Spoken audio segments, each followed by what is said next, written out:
This is the Oakwyn Podcast, featuring Morgan Brown and Michael Yu.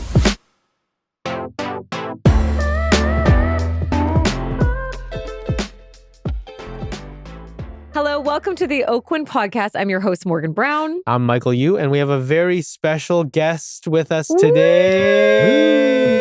Drum roll, please. Sid Koshul from our Oakwyn offices. He was recently in 2025 announced our Oakwynite of the Year. Yes.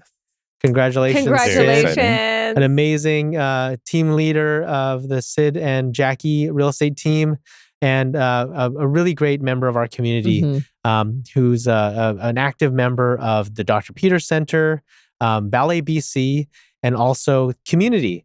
And we're going to talk about all those initiatives, but our Oakwynite of the Year, Sid Koshul, welcome to Oakwyn Podcast. Thank you so much for having me. His first podcast. My first podcast, but I feel like I've listened to every episode so far. Really? That's amazing. At the gym, in the car, and You have. Cool. even awkwardly, like before I go to bed to fall asleep. Thank you for having me. He loves our voices, Michael. Did you hear that? It's Well, amazing. you have a good podcast voice, Sid. Oh, thank you. Yeah, you do. Well, It's very smooth. here we go. Oh Yeah. my. And yeah. Maybe we can start with your journey, Yeah. the theme of the year at Oakwyn. Tell us a little bit about how you came about that you landed in the nest of Oakwyn. Yeah. I was previously a real estate lawyer. So I moved to Vancouver from Winnipeg to start my law career a while back, just over 10 years ago. I got all set up. I moved around some different law firms, trying to sort of find my fit, see what would work for me. I built a practice in real estate conveyancing specifically, which sort of allowed me to get introduced to your world, or now my world of real estate, which is really cool. But it allowed me to build these friendships in the industry too. So I didn't have any previous connections here because I wasn't from Vancouver. So I would start with hanging out with Deanna and Nick and agents from your office who were sort of getting going at the same time. So That's right. We sort of worked like beside each other in a sense. We would talk to each other every day and share files.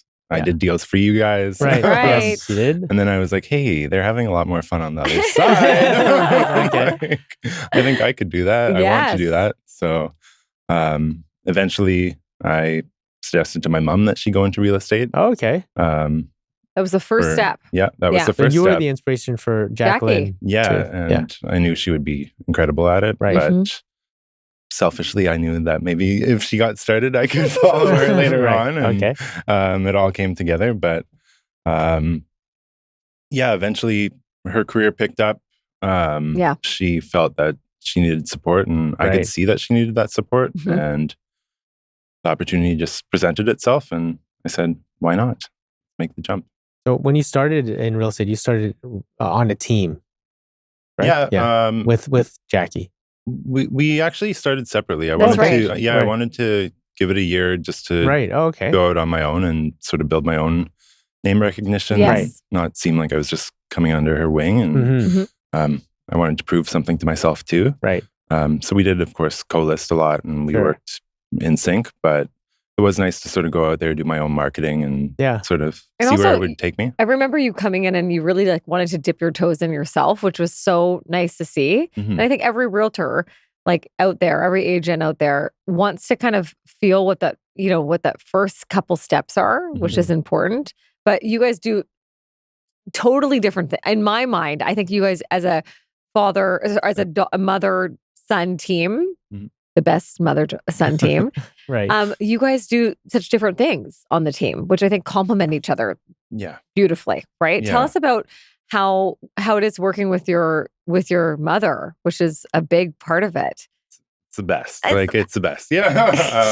To be honest, it is really nice to work with someone that has your back 110% and vice versa. And I've learned so much from her, and it's just, she's my best friend outside of this, but it's allowed us to get closer too. So we do talk probably 50 times a day. We'll hang up the phone and then call each other back right away because there's something else we want to say. But we have different skills and things we like to focus on. But I think what makes it all work is that we share the same values and sort of the drive. And if I'm away, I can trust that my clients are going to love everything she says. Like I That's love right. spending time And with vice her. versa. So what are those differences in strengths? Yeah. I take a bit of more lead on marketing. I like to sort of be out there. I like to be around people. A little bit more social. loud, social. Yes. She is a little bit more calm and she's a little bit more reserved and quiet, but we both take it extremely seriously. But yeah, it's nice. We trade off certain things. We work on every deal together, but sometimes she'll come in at the end to give that motherly love and assurance that people need before they sign subject removal. And people appreciate that. But then I can jump in with those skills that I took from law, which I use every day. That's what I was going to ask you is how are you like when you did that transition, what habits or what behaviors did you kind of bring into your career in real estate? Yeah. It was an interesting perspective because I was able to see thousands of contracts every year. I would answer the calls at 8 in the morning or 8 at night when things were going sideways before subject removal. So I saw the ins and outs and I saw the difference in contractual terms. I saw the weak points and I just felt there was an opportunity there to tighten up the communication, the negotiations, the contract drafting and all of that, just to anticipate things in advance and being way more proactive instead of that reactive state. Yeah. And I think one of the best things that came from that is the critical thinking too. How does that law training change you? Yeah. That's the best thing. I was never really passionate about law or case law. That wasn't my thing, but I love the skills that I developed through law school. Yeah. Like I changed completely as a person. But, really? How so? Back to that critical thinking point, like not taking everything for face value, like going and verifying things rather than, or not feeling that pressure to have an answer immediately when someone asks you something. Like tell them you're going to get back to them. But like if you say that, then actually get back to them, but verify it. You don't have to look like you know everything. And I don't think that's our role, but our role is to bring the information back to our clients and let them figure it out. And how you respond to. I find that lawyers and just how your training is, it's how you are thinking about it critically, but also how you're responding back to that customer, right? Yeah. Which I think some people are in that sales heavy role and they want to make it sound softer than it is, but there's a way of going around it. Yeah. And I really try to take emotion out of things, like in terms of my written communication or verbal communication or real estate is emotional. It's a lot going on in people's lives, but if you can sort of be sort of that calming presence there, that's something my mom's really good at too, but just drill it down to the facts and use less words, get to the point. I think it goes a long way. You guys have created such an incredible business. I've been I've had the privilege to watch you guys build out your clientele group through really different ways of networking. How has that been for you? And how have you seen those big wins in that building your database out or your clientele book? Share. Yeah. Yeah, it's interesting. I was sort of scared when we moved from Winnipeg that those relationships that I'd built over my entire life are just gone. Yeah, How am I going to move to the big city and sort of replicate that or get in there? People say sometimes it can be a cliquey city, but I find if you put the effort into actually going out and following up with people, people are receptive. I'm a big believer in the long game. I think you don't have to think immediately about whether or not someone's going to buy or sell in 2 to 5 years. I don't like those pipelines. I look at them like human beings that eventually might want my help at some point. And that's probably going to be the case. I think branding is important. Everyone knows I'm Sid the Realtor on Instagram. If you want to talk to me about that, you can. But it was sort of a slow and steady pace. And now through these charitable organizations and through these things I do outside of real estate, I built this really like amazing circle of friends that I'm inspired by, and it's cool. And they really become my friends. Like I go travel with them. Yes. Wow. That's incredible. I want to learn more about the marketing side. So like what brands inspire you? Like where'd you get, so obviously you're very active on social media. That's your main channel. Like, can you break it down for us? Yeah, a little bit? I do have to give a shout out to Oakwyn because that was one of the things that drew me to the company, because the branding is, I think, the best in our province for sure. Like no one, like no, it's thoughtful. It's thoughtful. I mean, you did it. It's sexy branding. It's cool, and it really, like, I think reflects who your agents are too. I was like, I want to have my logo associated with that logo. That's cool. So Great. I actually would study the website. I studied the headshots that were on the website. I wanted my face to be on that website. You're like manifesting it. You're like envisioning it. No, you have to manifest. I think it's important. But I think it's important to be thoughtful about it. And some people say don't waste money, like if you're getting started on website or this or that. But I really think if you don't have a website, you're missing out, because people, that's what I do. I'm like, who is Morgan Brown? I type your name into Google and your website pops up, or it doesn't. So it was really important to me that you had perception is reality. Like, assets. in a sense too, social media. Show up at pre-sales, show up at agent opens, look like you're busy, even if you're getting going. Post about it. And then people will talk to you about it when you're out in public. So is that what you found? That people would like approach you about, watching one of your stories on, an agent tour or something like that? They would ask you about it? Would that happen often? Like if people bring this up all the time when I'm out and about, because it's interesting. People like to talk about real estate. Yeah. That's sort of the cool thing. Like, people like what I do now instead of when I was a lawyer. No one wants to talk about law. But now, they were like, hey, I saw you in that cool penthouse downtown. Tell me about that. And I'm like, gladly. Like, that's cool. It's a conversation starter. Icebreaker, right? For sure. Yeah.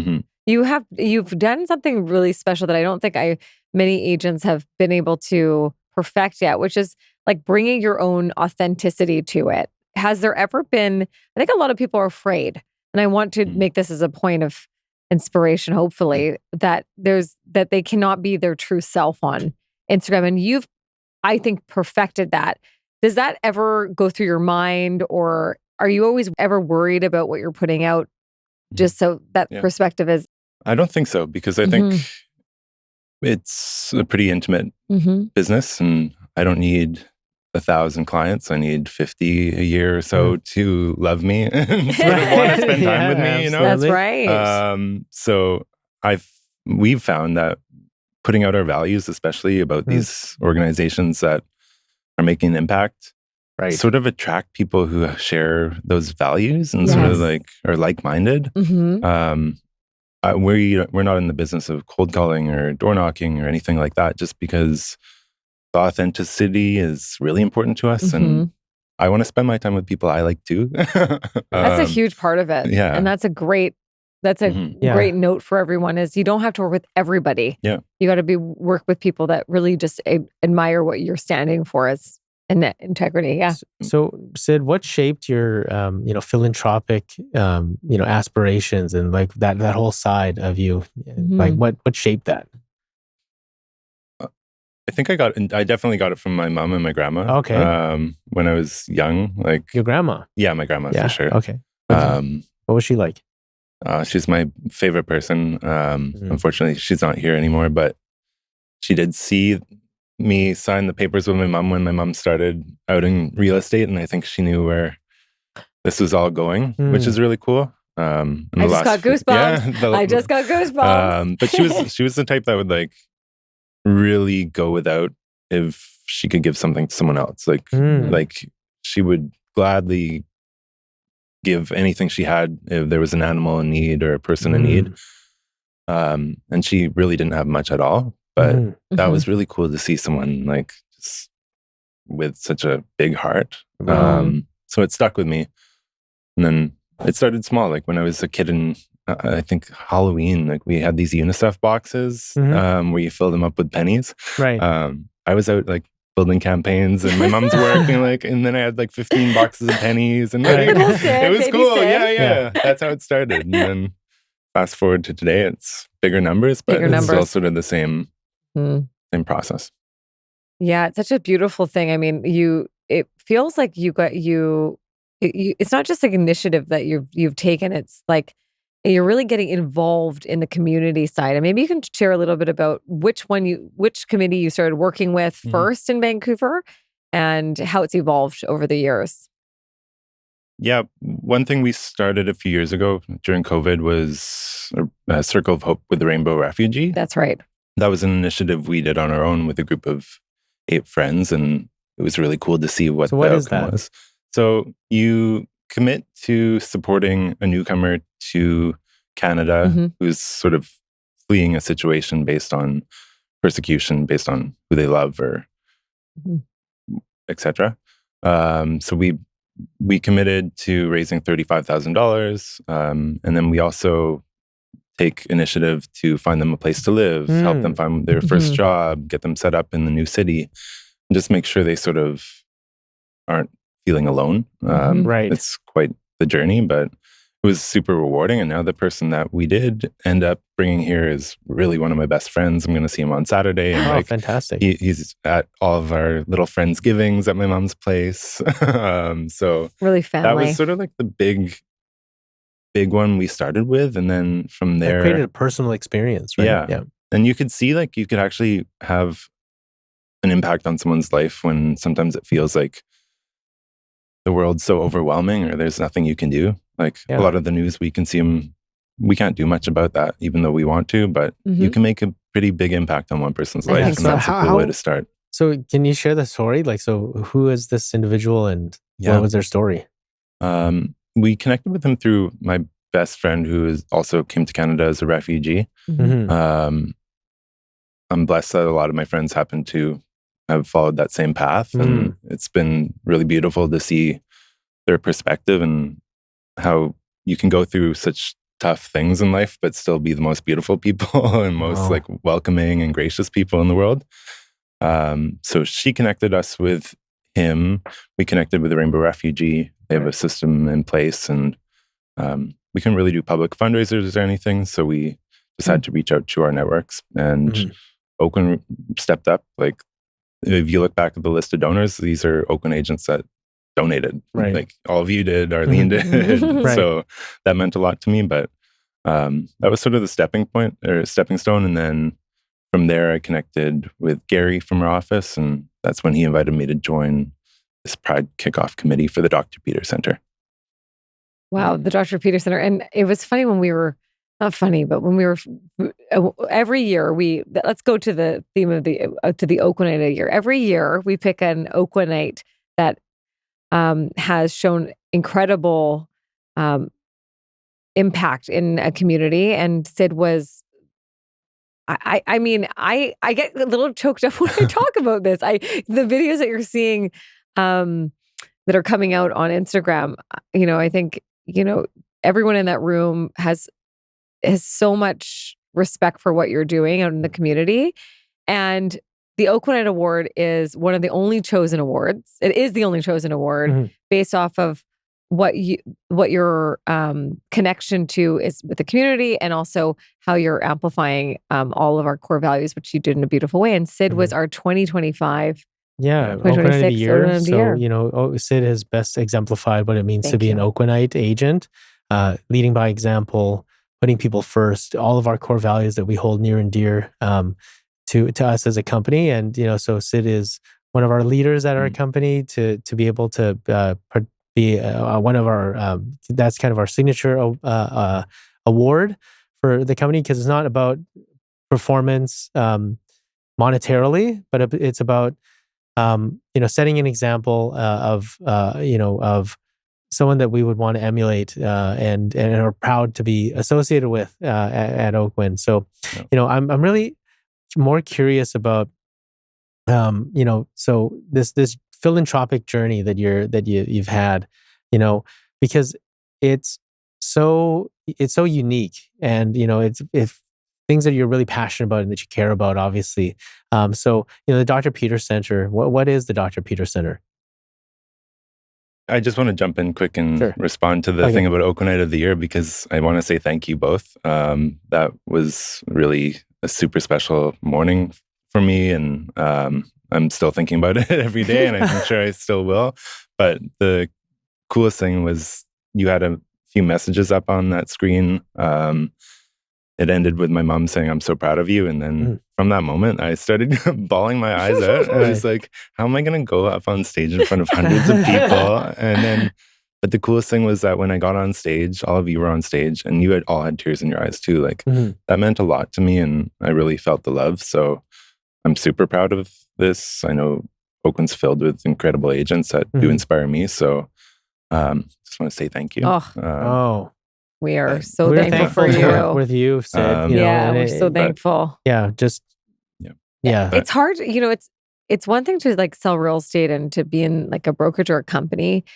But, when you're like really inspiring other people to be their best selves and to actually think outside of themselves, which you do every single day, it's something that I can only thank you for, because it's, again, that lead by example message, and you're doing that. And more people are wanting to give back and think twice about their time. Yeah, and it inspires people to be givers themselves. And, coming from your grandmother, giving to the animal and, people and, your mom and yourself, just creating that generational shift where, people, because nowadays people are a little bit self-interested, right? And not inspired to give back as they're going through their building stages. Yeah. Which, because you are and you have a lot of experience obviously in real estate, but you're a fairly new agent, less than 5 years, I think.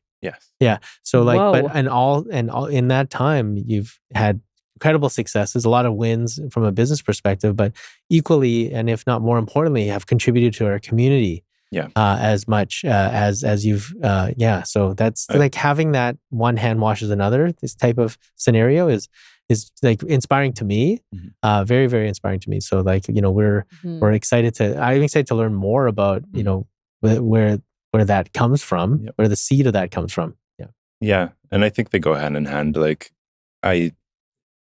the charity side of things and getting to learn about what these organizations do really puts things in perspective. Right. I think it's important that we don't feel too sorry for ourselves because we are busy or whatever, because the reality for a lot of people is a lot more difficult than what we're experiencing. So I think it's important to carve out that time to give back. But for example, the Dr. Peter Center, this is an organization that is based out of the West End. We specifically raise funds for a day health program, which is focused on helping about 500 participants each year who are experiencing homelessness, substance use issues, or are living with HIV/AIDS. Yeah. So it's all about sort of an empathetic care and just a place people can show up without the judgment that they may be facing throughout the rest of their day. So I think the Dr. Peter Center gives out about 80,000 meals every year, hot meals to these people. And when you walk into the space, you're greeted with a smiling face. That goes a long way. So I went to the Pride kickoff event with my mom before I was involved. And I heard from a few speakers, including Dr. Peter's mother, Shirley, who's passed not too long ago, but she's one of my biggest influences and inspirations to stay involved with the organization, because a lot of people don't have to, but they're choosing to be involved and giving back to the community, and it's inspiring. It's inspiring to see who comes together to support this, but it's also inspiring to hear about what the outcomes are at the end of the day. So Shirley's boy. That's what I got from.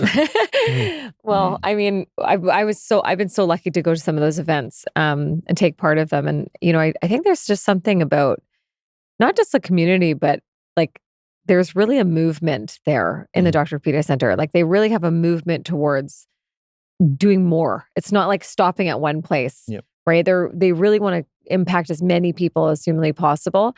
And tell me a little bit about that committee. Is it a kind of a large group of people that are hitting Vancouver, maybe for people that do not know about the charity? Yeah, so the event I'm involved with is one of their signature events. It's called the Pride Cocktail Kickoff event. So it happens a few weeks before Pride in Vancouver every year. It's usually on a rooftop. It's a fun time, but it's fun. for a good cause. Yes. We've been a couple times, a few times. And I appreciate that. Like, it's filled with Oakwyn agents, so thank you all. Right. But so the committee is Gary, Sarah from our office, and then Kevin and Ryan. So they started it out over 10 years ago, and then they asked me to join about 5 years ago. That was, I don't know, I felt like I was a kid that didn't have anything to contribute at that time. Right. So I was like really like overthinking it. But I decided to say yes and get involved. And gradually, now I feel like I can make more of an impact. But it's a fun time. It's a more accessible fundraiser, so everyone can show up. But it's really nice. My friends who own a nightclub on Davie Street come and bring the bartenders in and volunteer their time, and then the caterers volunteer their time. Wow. The drag queens volunteer, and like it's really nice to see everyone come together for like what I think is the most fun event of the year. I think it's the most fun event, and it's like it sells out very quickly. Like people really try to get those tickets. Right. Yeah. We started with I think $75K per year when I joined, and now we're exceeding $150K per year raised, which is pretty wild. Oh my God, it's amazing. Right, for a single event, that's incredible. Yes. Yeah. And I remember Shirley, I just want to say a note, when I went to the last event, she was still with us, and she opened the door for me. And I said, I should be opening the door for you. She's like, no. And she just was and she was just so thankful for everyone in that room to be there. And that it felt like such a joyous event, and it was a lot of fun, just like she was as well. Yeah. And I think it's become not just a signature event. Like I said, it's really a movement in the city for the greater good for all of the causes that they represent as a family, which is amazing. Yeah, she was always a door opener. So she door opener. Sense. She's like, this is it? Yeah. She would always have her pride nails on. Yeah, so I keep her in my thoughts a lot, and I want to make her proud. So. Oh, I love that. And then of course you have been such our Pride event. Let's talk about that. Our Pride event that we have at Oakwyn, that's put on by yourself and Casey. Really, you have taken such an initiative with that. We're just so proud. It's one of our favorite events of the year, and it's so much fun, and like everyone gets to let loose and be themselves. And and just really get to enjoy different cultures and different backgrounds of people. And it was just like the last year was just amazing, just to be able to connect with everyone there. But you host that event, Sid. Tell us about it. That's one of the reasons why I love Oakwyn so much, because I could come with you with an idea and I say, hey, let's feature the Dr. Peter Center this year. Or, hey, let's feature community. We'll do whatever you say. And the response is like, I'm like, oh, cool. But that goes a long way in terms of like amplifying the message of the organization. So we every year we bring in someone from the organization to share a little bit about what important work they do. There's a lot of effort into getting the agents to show up and support these organizations too. And I always have conversations afterwards. How can I get involved? But the good example about Pride is that you can have fun while doing good. Right, yeah. Like, it doesn't have to be boring. Like, no. That's why this is all part of my social life. Like, I love it. So Casey obviously steps up and really leads that event. And I had the pleasure of introducing community last year. And I can't wait for this year. Let's talk about community. Yeah. Let's talk about what they've done. The first word that comes to mind is awareness with that group, and building something that is going to be like a legacy piece of our city. Maybe you can share with everyone what their initiative was and where it has gone to, which is unbelievable. Community, it's BC's Queer, Trans, and Two-Spirit Resource Center. So they've been around for over 4 decades, operating out of a little space in the West End on the second level. As I say, you have to go up a set of creaky stairs to get up it. So they've been doing incredible work out of that space, which they've far outgrown. I think they interact with about 20,000 people each year to provide services and resources. So those services include counseling, employment services, peer support groups, like the list goes on and on. It's basically a place you can go if you feel like there's nowhere else to go, and you're going to be welcome. They've been operating out of the West End for those 4 decades. The building's falling apart. So this has always been a dream to put them into a new space. And now it's happening. Wow. I have the It's pleasure. happening. Yes, I have the pleasure of chairing this campaign, which we started out with a goal of $3.2 million, and now we've just upped it, doubled it to 2.4 million. So, Oh my gosh. the new space is going to be right at the corner of Davie and Burrard on the first 2 levels, and you're not going to be able to miss it. Incredible. But yeah, the framing's all done, so it's all going to come to life this year. Right on the corner of Davie and Burrard. Yeah. Right on the corner. Yeah. Right on the First corner. 2 levels, it's going to be rainbow paneling on the Oh, outside. Beautiful. Yeah, we don't have to hide up in some weird that's places. it. Creaky it's little visible. stairs. Yeah. But they it's- did so yeah. much work from that, Mhm. and it's time for them to be seen in a bigger light. It's just going to be Yeah. incredible. Yeah, over 15,000 square foot of space where people can just come together and Right. organizations can use the spaces to have their AGMs or whatever Right. it is. But, Yeah. but it's also a place that's going to be open every day where you can just walk in and say, hey, Right. maybe I'm new to Vancouver. Maybe Yeah. I don't know anyone here, or I'm going through this, and it's going to be amazing. But Yeah. Having a safe place to be able to, express yourself, be yourself, be safe, be heard, is so valuable in every community. But specifically, when people are struggling and they're going through certain things, and Vancouver's such a melting pot of different cultures and people, and from all walks of life, all places, and different origin stories. So like having a place that is safe and a little bit of a haven for them to be able to get support from is truly like a magical and wonderful thing. And so and just I felt like you were at $0 in that campaign, like very short, not long ago, and then now we're here Upping at upping it, and how. So tell me about that story, Sid. So like, how do you go from 0 to where you're at now? that was another thing. I was like, well, why me? I'm like, I don't know anyone. I don't know what I'm doing, but but I care about the cause. So I think and you can tell that. I care. I love it.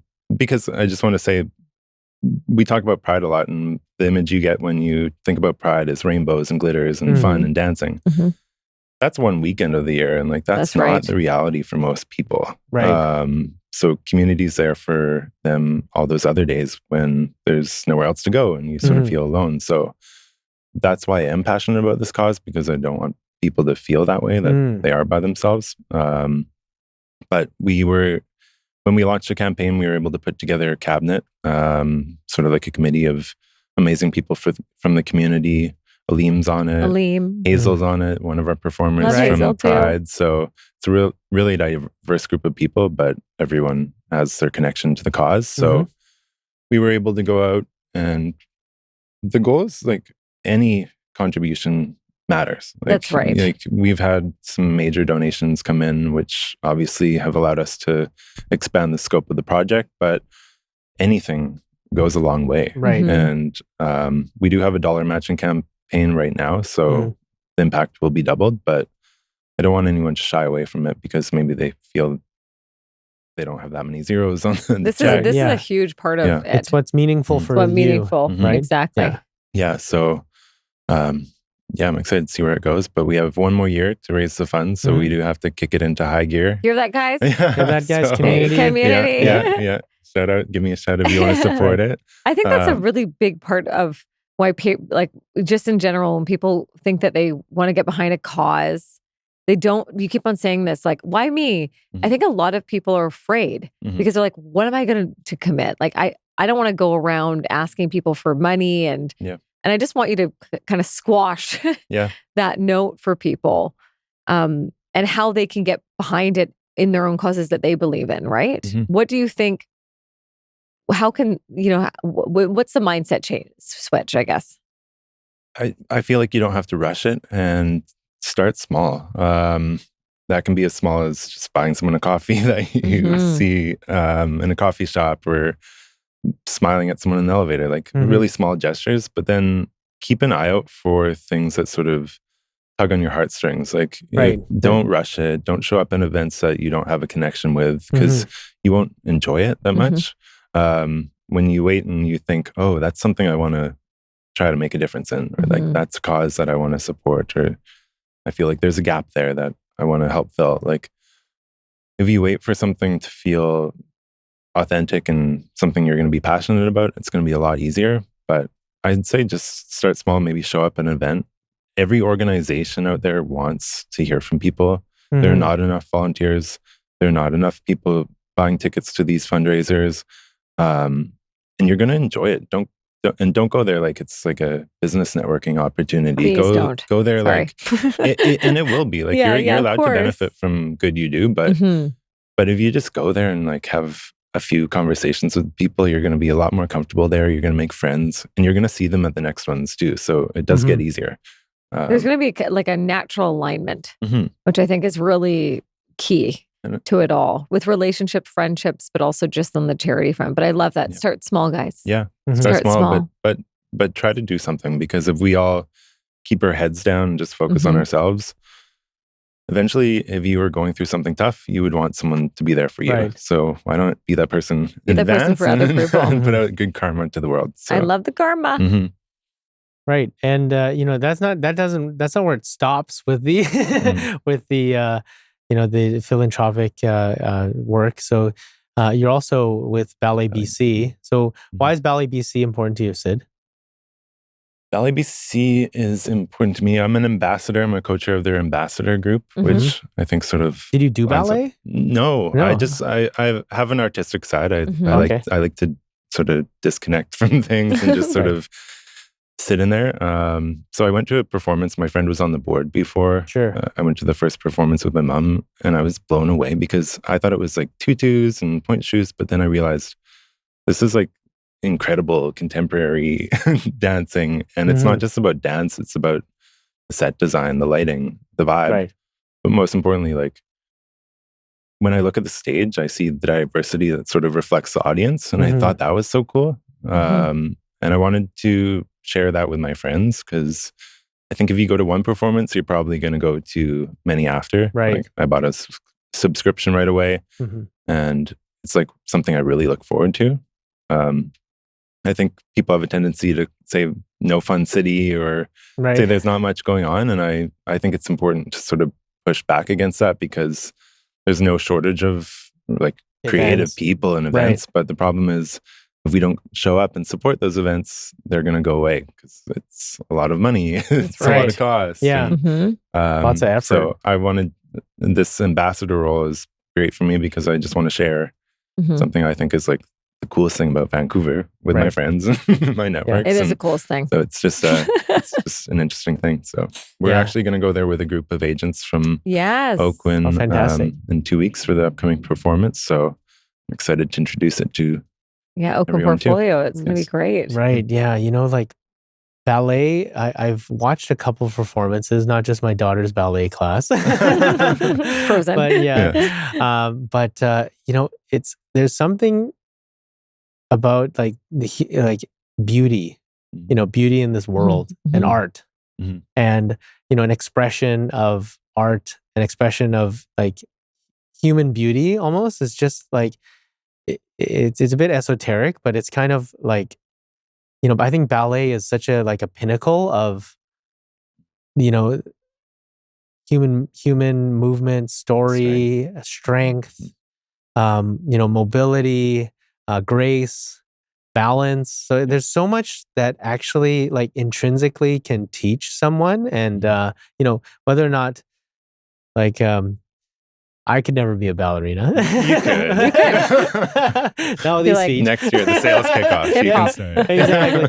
But like, it's like stunning actually. And it really can like, it can, it can, I don't want to say take your breath away. It can really like, you can just zero in and just kind of do that. So I'm glad that you're passionate about it, Sid. That's the thing. Like we rarely get the chance to just turn our phones off for half an hour and absorb beautiful art. Right. And that's like something I love about it. I'm just sitting there being like, whoa. And you do fill up. You feel inspired, and like it's nice to see this is going on. And it's so interesting that art form, because it's like it's in the moment. It's like it's temporary. It's not like a painting that'll last forever. It's just like in this very moment, in this time, in this moment, like we're experiencing the art, which is very different than art collecting, or like, or even going to like a gallery where it's kind of timeless and it's legacy. But then this is kind of like an experiential art form. I wish I could rewind it sometimes. I'm like, I want to see that again. You'll never see it one time. And that's another beautiful part is you'll never see it the same one way or over and over and over again. It's something's going to be different through it.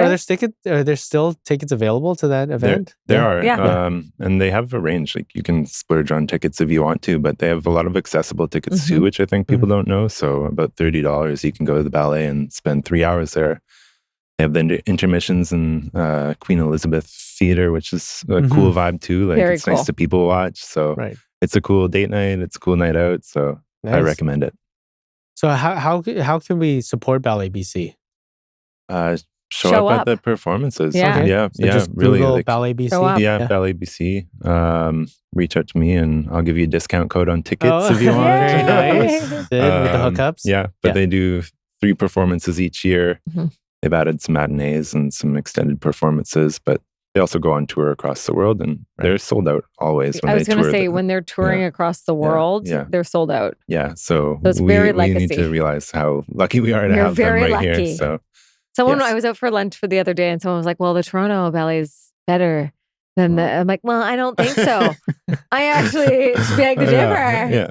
But no, you have to support, right? It's just so very key, and you're just, it's like a West Coast versus East Coast, like a rapper hip hop rivalry. Yeah, exactly. The ballet, it's gonna have a dance off. Like, I went and visited it. It's not the same. I'm like, well, I don't believe that's true. But I think you're right. What was the movie that they had the dance off? Dance off. Yeah. No, isn't it called Dance Off? No, is it Zoolander or something? Oh my gosh, I think it was Zoolander. I think they did they do a dance battle at Zoolander? Yeah, a little bit. Yeah, there's a little bit of a Zoolander. Yeah, you should be him for Halloween. Zoolander? Yeah, it'd be really funny. Blue Steel? Blue Steel? Yes. I don't have a Blue Steel. You're doing incredible work, and I it's funny, I can't believe you've only been in it for 5 years, because you've probably done the number-wise, like 10, 15 years. I'm just going to give you props on that. And you're selling some very enviable properties as well. Yes, yeah. And tell me, I guess it would be great for, tell me how that whole progression has been for you guys. I mean, you guys have just, I would say you're one of the most talked about teams in this city, not just because of what you're doing on this incredible community side, but just on the real estate side. What has been your secret? Share it with people. Hard work. Yeah, hard work, but I think the human connection. I think we get a lot of deals done that we wouldn't get done if we didn't have friendships on the other side. Love it. That was one of the coolest things about switching over from law to real estate is I knew everyone. I intimately knew them because I was doing deals for them, so I could just get going. And in the last week, we've done a few deals, and I was familiar with them. One of the big ones, or our biggest sale, was Selena Kai was the listing agent, and I had known her through my previous law experience too. And I think that really got us across the finish line. So I think treating everyone like a human being rather than transaction, especially when it comes to our clients, goes a long way. Right. We don't really do mail-outs anymore, bus shelter ads, anything like that. So we're lucky that it's all referral based. Sure. But we also emphasize the fact that we're not in a niche. I love to help my friends. Last week, I helped my friend buy his first condo downtown, and that was a really cool experience. Right. You can work from 500,000 to 20 million, whatever it is, but we're going to be happy with it. So we have time, and reminding people that we exist and we're here for you. I think it goes a long way. You and the team have entered into the luxury market, and transitioned evolved really successfully in that realm. So for those that want to enter into the luxury market, what type of, what was your trajectory personally, and you and Jackie's? I think treating everyone with the same sort of level of respect and effort, because you never know who might have a family member that wants to buy. And if you've treated someone, or you've put all your effort into a transaction with one client, you never know where that goes. That's sort of how it evolved for us. It was personal relationships that surprised us. We sort of got thrown into it before we were even really ready for it or Right. prepared. I think that goes to sort of the growth of Oakwyn portfolio as well. But I'd say learn from our mistakes, or maybe not mistakes, but learn the product before it's too late. Like go out there, pay attention to what is going on, because you don't want someone to call and say, hey, I want to list a condo for $15 million and you don't know what the comps are, what the sales were. It's fun to pay attention to. It's cool. It's interesting. Like, this is like a dream come true. This is like, really. I watch this stuff on Netflix and then I'm like, whoa, I'm like, this is happening in real life now. Yeah, you're allowed to walk through these homes. So what's the story of your amazing. first luxury purchase or sale? Like, what's the story of the first one? The first one was it ended up being in Victoria. We started touring through Point Grey, Shaughnessy, So how were West you Van. introduced to the client? Through a private banker at RBC. So I used to do some deals for RBC private banking conveyancing side. We just had a nice relationship with this guy, and he would show up at fundraisers and things like that too. And he eventually called my mom and said, hey, I have these clients moving to Vancouver. Can you help them out? And we're like, sure, yes. yeah, we'd love to. And then we quickly sort of figured it out. We're like, whoa, this is a little intimidating to realize they want to buy something for about $8 million. We were really new agents at the time, like just a couple of years in. So we figured it out. We put the work in, and like we ended up taking helicopter rides to Victoria. I was going to say, it was I remember so funny. this. Yeah. You were taking helicopter rides. I'm like, this is so surreal, but it was a really like, amazing. Yeah. I'm scared of heights, but I'm like, I'm not going to be scared of heights today. Oh my gosh. So they ended up buying a beautiful place over there, and then we learned a lot through that experience. And then did that snowball into the next and the next, or was it more of like an effort? The next one was the Fairmont Pacific Rim. We had like this amazing opportunity to represent a buyer for one of the penthouses there. We're so thankful for that, obviously. I think that's still the highest condo sale in the last and you 10 guys, plus years. Incredible job. Incredible job. It's a beautiful home that they don't make like that anymore. But again, it was just sort of, it's not more work, I guess, at that level in terms of condos. It's the same work, but you just have to put the care in that it requires. You're still reviewing the strata documents. You're still doing similar things, but you just want to make sure everyone you're introducing, whether it's an inspector or a lender or a lawyer, that they're at the top of their game. And that's we're really protective of our clients. And I think they recognize that we care about them. So definitely. I think that's where it goes. So you're building quite the reputation in the luxury field for that quality and that curation. So like, is that like, what intentional steps are you taking towards that? Well, one thing I was like, hey, I'm at Oakwyn, and I think sometimes we have the sign in our Oakwyn office for people that don't know that says "Work hard, stay humble." Right. But sometimes if you're too humble, people don't associate you with that type of product. Right. So we were thinking it over, and rather than just complaining or thinking to my head, oh, I wish Oakwyn had a luxury division, I'm like, hey, why don't I present to and you did, and Arlene, absolutely. hey, I have this idea. And the coolest thing about that is how receptive the brokerage was to that. So the idea was, before it was, hey, I was paying attention to sales in this market space, and I realized, oh, that was an Oakwyn agent that did that. But that listing is listed by an Oakwyn agent.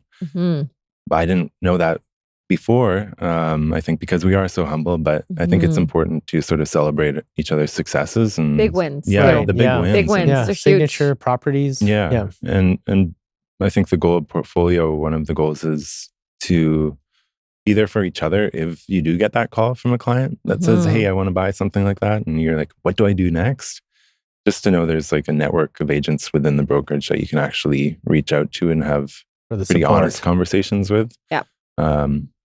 And it's growing. Yeah, it's growing. It's been just what over 1 year. What a group of people too. It's incredible. And you and Jacqueline and all the committee really have put so much work and effort into it. But it's so nice to see that it hasn't, even though the work hard, stay humble is obviously the slogan, we're keeping that humbleness within the group. Yeah, you don't need the ego. You don't need an ego with it. And it's just so refreshing, the luxury department. It is. Yeah. Portfolio. Yeah, and just being that. So for those of you that don't know, maybe Sid, you can introduce what is Oakwyn Portfolio. Yeah. Oakwyn Portfolio is Oakwyn's new luxury division. So the goal here is just to provide platforms to promote exciting listings that we bring to the brokerage, but I think more importantly is bring together agents within this space or people who thrive to be in this space together. We have meetings or luncheons about 4 times a year where we bring in guest speakers to educate our agents on different trends in the market. We brought in an amazing agent from LA to just share her experience and about how she grew her career. And I find like my network within Oakwyn is so much larger than it was before Portfolio. Like I'm friends with Tamara from Langley or Kim from the Okanagan, Ainsley and them from Victoria. And I wouldn't have had that opportunity to build these relationships. But now I can say to my clients, look, we can get the word out about your listing to people all around. It's not just a local brokerage anymore. Wow, that's incredible, Sid. It's a very different group, like Morgan mentioned, and it's something that we're very, very proud of, because there's an assumption in luxury real estate and a stereotype of a luxury real estate agent, and I've personally experienced that predatory, toxic environment. We won't name names, but I've been in a boardroom with one of these individuals, and he said to me, he's like, Michael, giving you I walk into Earl's in so-and-so, city. Gucci. And he threw his feet on the table, on our boardroom table. And he's like, I know these are Gucci slippers. You know these are Gucci loafers. And everyone else knows they're Gucci slippers. You're giving away the noise of his voice. No, I'm not. and oh my gosh. And this is why are they worth this? No, they're not. But I paid for that. And they're $10,000 things. And I know they're $10,000. And I was just like, cringy. I cannot. Yeah. Like, I just can't. But that's someone's persona and that's someone's feeling. Right. No judgment. Your clients do not need you to be them. And we're never going to be able to be them. No, And so maybe that's aspirational, but I don't need to be wearing the same things as my clients to impress them. And that is the very humble, amazing. So we're centered in our value system, and Oakwyn Portfolio really still represents that core value system of innovative service. I think is the number, and putting people first, putting the client ahead, and being curative and quality.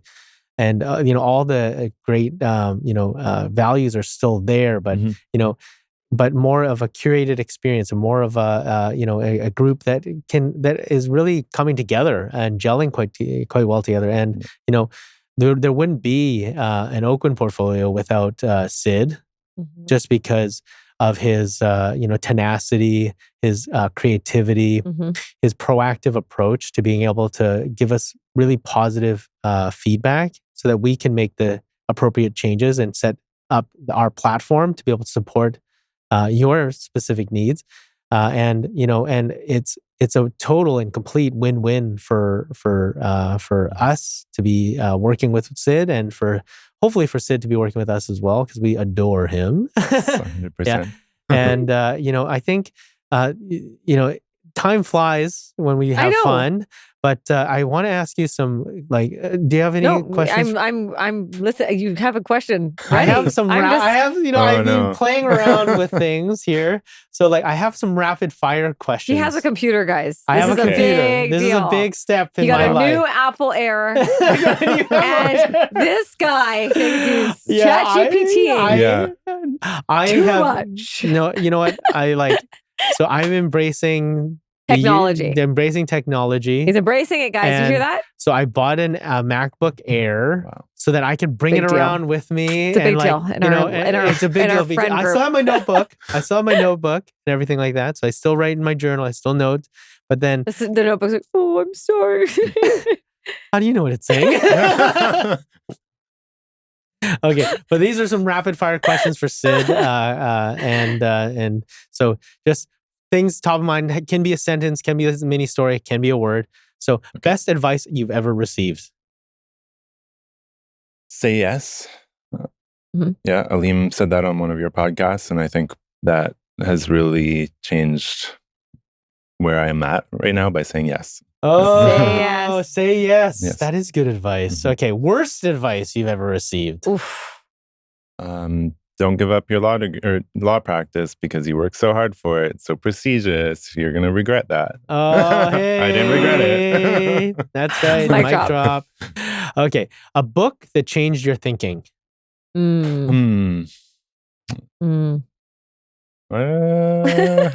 movie or a person. I'm sort of drawing a blank. This is rapid fire. This is okay. That's okay. Keep on going. Yeah, okay. Let's keep it going. You can circle back. It's like, what is that movie? The Family Feud? Doesn't matter. Keep on going. You pass and then you go back. Yeah, pass. Yeah. Okay. We should do that. Okay. So something people misunderstood about you. Oh, that's a good one.